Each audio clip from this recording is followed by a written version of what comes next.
Shalom shalom shalom men data, nongeye kugaruka muri ya gahunda Yesu Kristo aracyariho kwizerwa. Muri iki gitondo nongeye gusuhuza, nongeye kuzanira inkuru nziza. Nukuri kuri Kristo nta nkuru mbivayo, kuri Kristo nta nkuru y'incamugongo, kuri Kristo nta kibi dukurayo. Yesu Kristo aracyariho kwizerwa. Reka nkubwize ukuri, yaje kubera njye nawe, niyo mpamvu ari uwo kwizerwa. Iki gitondo rero nkuzaniye andi magambo nitaye aho waba uri. Birashoboka ko agafunguro uri muri biro, birashoboka yuko waba uri kwitegura ujya ku kazi, yewe birashoboka ko waba uri muri konje cyangwa se ujyanye abana ku ishuri, unabonereho kubarambikaho ikiganza cyangwa se kubaturaho ijambo ryiza. Ndavugana nawe aho waba uri, waba urwaye, ndavuga ngo naho urwaye wongere uhumurizwe, ariko nzanye ijambo rikubwira ngo Yesu Kristo aracyariho kwizerwa.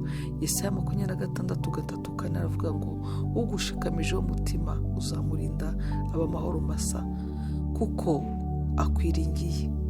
Mujye mwiringira umwami iminsi yose, kuko umwami Yehova ari we rutare ruhoraho iteka ryose. Bantu b'Imana, Uwiteka nitumushikamizaho umutima tuzaba amahoro masa. Uwiteka nitumwiringira nta kintu icyo ari cyo cyose cyaguhungabanya, kuko Uwiteka ari we wo kwiringirwa. Ndavugana nawe, sinzi ibihe byose waba urimo, yaba ari iby'umunezero, wibuka kwishikamiza ku Uwiteka. Hari n'igihe tunezerwa tukibagirwa ko Uwiteka ari udukomereza muri uwo munezero, ariko nk'umushikamije umutima azaba amahoro masa, azamurinda kandi aba amahoro masa. Reka nkubwire, amahoro arambye, amahoro ashyitse nuko twishikamiza ku Uwiteka.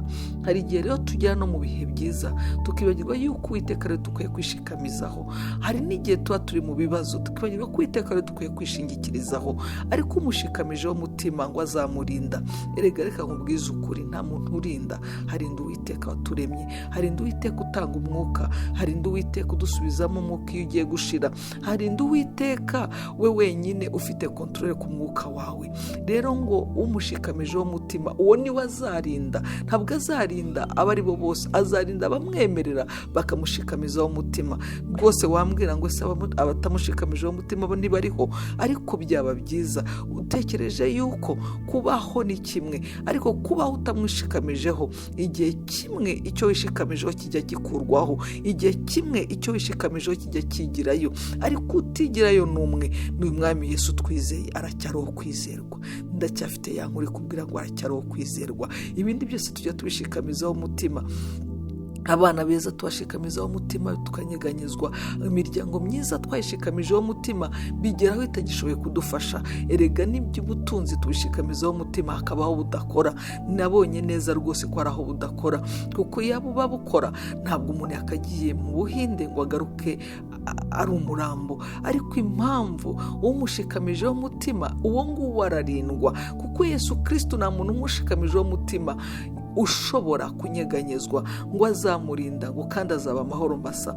Erega iyo tubivuga wambwira ngo se abamushikamijeho umutima bo ntibazapfa, kutubwiye abagiye mu Buhinde? Erega gupfa ntabwo ikibazo ari uyu mubiri upfa, ariko hari igihe dupfa no mu bugingo. Erega gupfa birashoboka, ariko upfiriye hehe? Ngo abapfapfira mu mwami nibo bazabona ubugingo. Ndavugana nawe rero ngo umushikamijeho umutima azamurinda. Erega niyakurinze kurimbuka aba yakurinze. Ariko iki gitondo siyo nkuru nkuzaniye inkuru wowe ukiriho, nkuzaniye inkuru wowe ugikora, nkuzaniye inkuru wowe ukirinzwe. ngo umushikamijeho umutima azamurinda.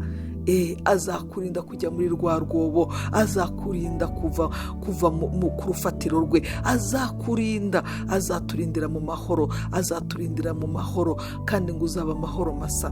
Ijambo ry'Imana rikakomeza rivuga ngo kuko akwiringiye, ukwiringiye agushikamijeho umutima akakwiringira, nta kizamunyeganyeza, nta kizamuvana mu mwanya nyawe. Umurongo wa 4 avuga ngo mujye mwiringira umwami iminsi yose. Oya, wimwiringira mu gitondo ngo nimugoroba ubivemo, umwiringira iminsi yose, wimwiringira ukwezi kumwe ngo ukundi usigare wongeye kwibuka ko arandi wakwiringira. Erega n'undi wese wagufasha azakoreshwa n'Imana. Iringira Imana izaza no gufasha, iringira Imana izakoresha abakwiriye gukoreshwa. Ariko iyo wayiringiye ihagurutsa utatekerezaga, iyo wayiringiye igukura utatekerezaga.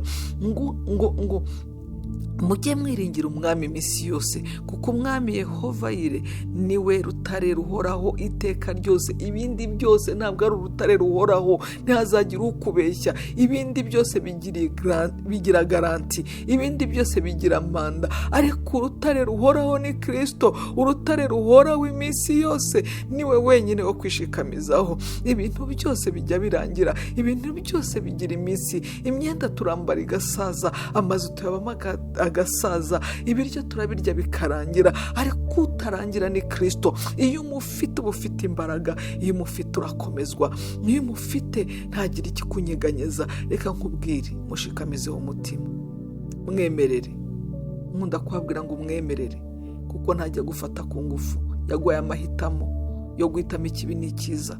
Kumwemerera ni njye nawe, kumwemerera ni wowe ubyemera. Byemere, mwemerere umuhamagare muri ako kazi, mwemere umuhamagare mu rugo rwawe, mwemere umuhamagare muri icyo kibazo, mwemerere mubwire ngo ni wowe nshikamijeho umutima, ngo abana banjye bashyize mu biganza byawe kuko ari we nshikamijeho umutima, urugo rwanjye dushyize mu biganza byawe kuko ari we nshikamijeho umutima. Ibindi byose nakwishingikiriza birananirana, bigira igihe bikarangira, bigira igihe bigacogora, ariko wowe ugushikamijeho umutima azaba amahoro masa.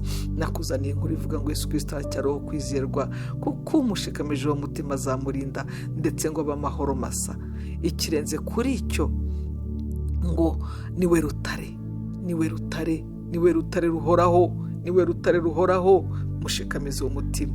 Reka dusenga Imana muri iki gitondo. Data, mu izina rya Yesu ndagushimye, niwe waturinze tukarara amahoro tukaba tubyutse. Ari benshi baryamye batabyutse, ariko twebwe twaryamye tukabyuka. Mwami, turacyari imbere yawe, tuvuga ngo wongere utwigarurire, imitima yacu yigarurire, utwarire muri twe, ube muri twe, tugendere muri wowe, dukorere muri wowe.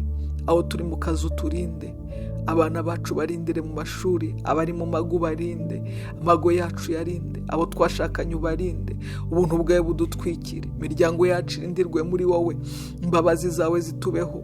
Mwami wanjye, Mana yanjye, ndavuga ngo reka ubuntu bwawe budutwikire, ikiganza cyawe kibe kuri buri wese wemeye kugushikamizaho umutima, ngo kuko uwo nguwo uzamurinda ngo ndetse abe amahoro masa.